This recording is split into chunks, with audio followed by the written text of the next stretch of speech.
let's think of, first of all, maybe systems that you've seen typically in a digital communications course. In a digital communications course, typically the additive noise is not signal dependent, it's signal independent, which means it has the same variance for both logical 0 and logical 1.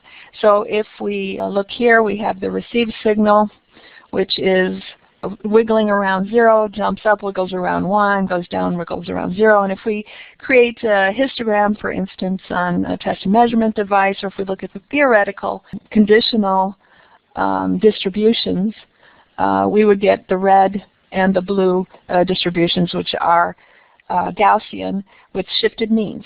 So the mean value here would, for the logical 1, would be I1, and then the mean for the logical 0 would be I0. These two different means that these things are centered on. Okay, so that's what maybe you've seen typically. And what we define is where these two Gaussian distributions intersect is where we would set what we call the optimal threshold. If we want this expression for the bit error rate to be as small as possible, I want to balance out the errors that are made when I send a 1 with the errors that are made when I send a 0. And if I want them to be smallest, I will set my threshold so that these two conditional probabilities are equal. So if you look at what's shaded in blue there, it's the errors from, I say BER, I guess I should say it's the errors when the 0 cent. So it's really the conditional BER. And if I looked at this side, it would be when 1 cent. And the sum of 1/2 of one plus 1/2 of the other gives a total bit error rate. And if I want to make that bit error rate as small as possible, what I want to do is to get these two regions to have the same area. And if I have the symmetry like I do in this case, when I have the same variance for both Gaussians, then the decision point, the optimal threshold, I would put at the midpoint, which is where the intersection occurs. So this threshold is what I use to determine whether I think a 0 or a 1 was transmitted. So we see now that the threshold is put in the middle of our timing diagram here to say, if I have a sample here, it will be below the threshold, and when it's below the threshold, I will choose that a 0 was sent. If instead I have a sample that's up here, I'm going to choose that a 1 is sent. Of course, hopefully I'm going to be doing my sampling at the center of the eye, so I'm going to be very here, it's very unambiguous, and I would choose a 1 is sent. But the decision is made based by comparing the decision statistic with this optimal threshold. Okay, so what happens when we don't have symmetry, when we don't have identical distributions? Noise variance is different. Sigma 0 squared not equal to sigma 1 squared. Well, let's look at this case. So here we have the case of the noise on the 0 level being smaller than the noise on the 1 level. So you see the same shift of means being different, but in addition to the means being different, you can see that the variance is larger on the logical 1 because the shot noise is stronger because the signal is stronger. What this means is that finding the optimal threshold is not as trivial as it was in the previous case. But the strategy remains the same. We would like to find a threshold such that the probability of error given a 0 cent is equal to the probability of error given a 1 cent. And that would be the optimal threshold. So how do we find that in this case where these two variances are not the same? And this is a little trickier. When I say that the two areas should be the same, that means that I'm assuming that this is equiprobable data. In order to find what the optimal threshold is, we're going to delve more deeply into the bit error rate probability. So it's 1/2, and I said it was the probability of an error given a 0 cent plus 1/2 probability of error given a 1 cent. And when do we make an error? Well, I already said I'm going to be using some threshold. So I make an error when a 0 is sent. I make an error when the signal sampled signal, I guess I'll use x for the sampled signal, when x is greater than the threshold, but a 0 was sent.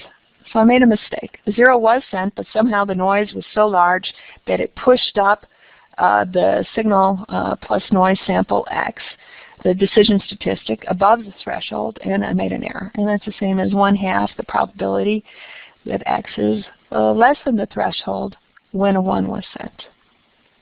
So now I know that the conditional probabilities are Gaussian. So I'll write that underneath here. This probability density is Gaussian.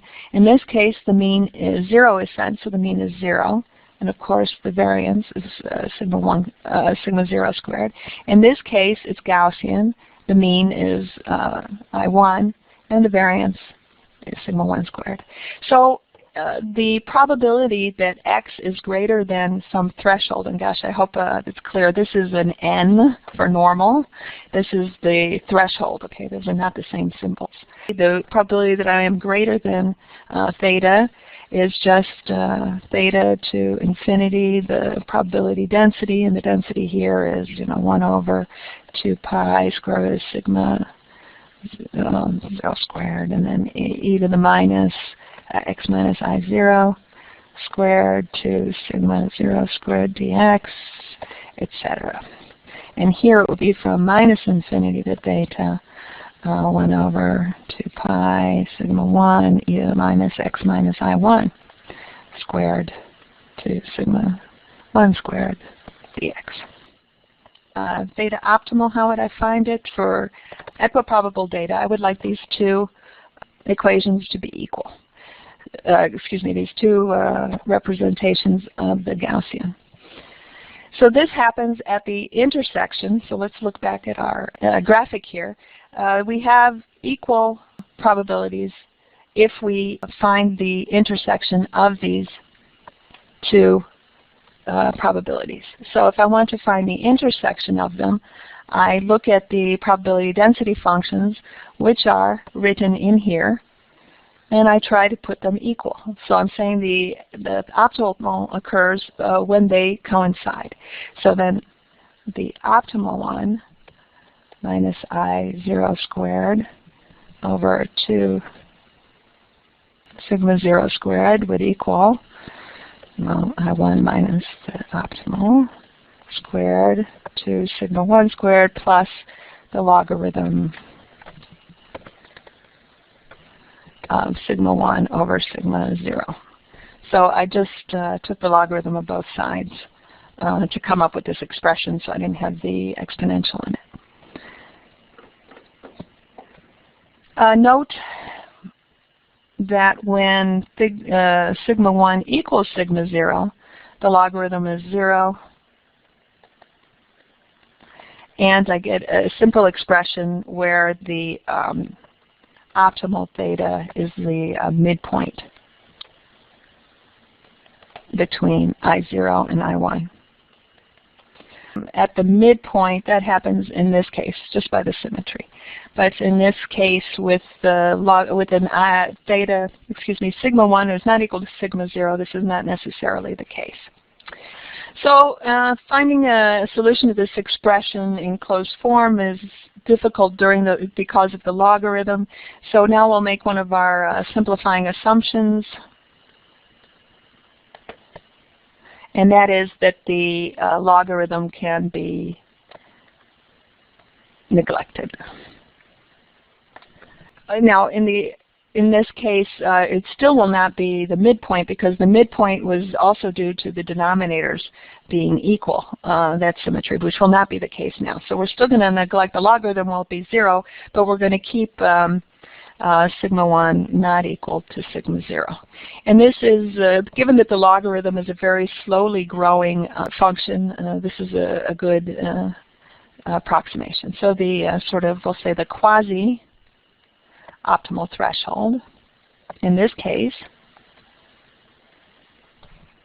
occurs at minus I0 squared to sigma 0 squared I1 minus optical squared. Of course, we could take the square root of both sides, so let me just do that right away, And the 2 will cancel on both sides. So I get something like this. And this is quite easy to solve. And when I solve this, I get that the optimal threshold is sigma 0 I1 plus sigma 1 I0 over sigma 0 plus sigma 1. So one of the things that you'll be exploring in your validation is use of the optimal threshold. And one thing you'll find is that you really shouldn't use the optimal threshold, because the optimal threshold will not actually give you the minimum bit error rate because of various imperfections in your simulator, the finite bandwidth of your simulator, many factors. So what will be, when you get the MATLAB code for the homework, what you'll find is that we use the theoretical threshold as a starting point, but that we actually use a numerical technique to find the optimal threshold. And in the homework, we'll try and develop what would be some of the reasons that this might be the case. But certainly this is the theoretical version. And what I'd like to say is also, if we take a step back and we go back to this equation, I'm just going to take n op minus I0 over sigma 0, and I'm actually going to plug in what we have found to be the optimal threshold. So we'll do I1 minus eta optimal over sigma 1, and then I'll say that that's I1 minus sigma 0 I1, sigma 1 I0, sigma 0 plus sigma 1, all divided by sigma 1, which is the same as sigma 0 I1, sigma 1 I1, minus sigma 0 I1, minus sigma 1 I0, all divided by sigma 1 plus sigma 0. And of course I have these terms that cancel, and in the end this becomes, well, this cancels with that. And what I get in the end is something quite simple. It's I1 minus I0 over sigma 1 plus sigma 0. And this I will define as something we call the Q factor. So we can say that at the point of intersection,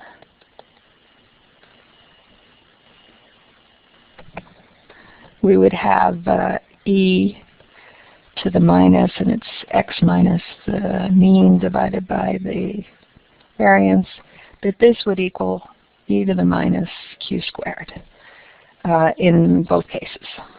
So at the point of intersection, we have this result.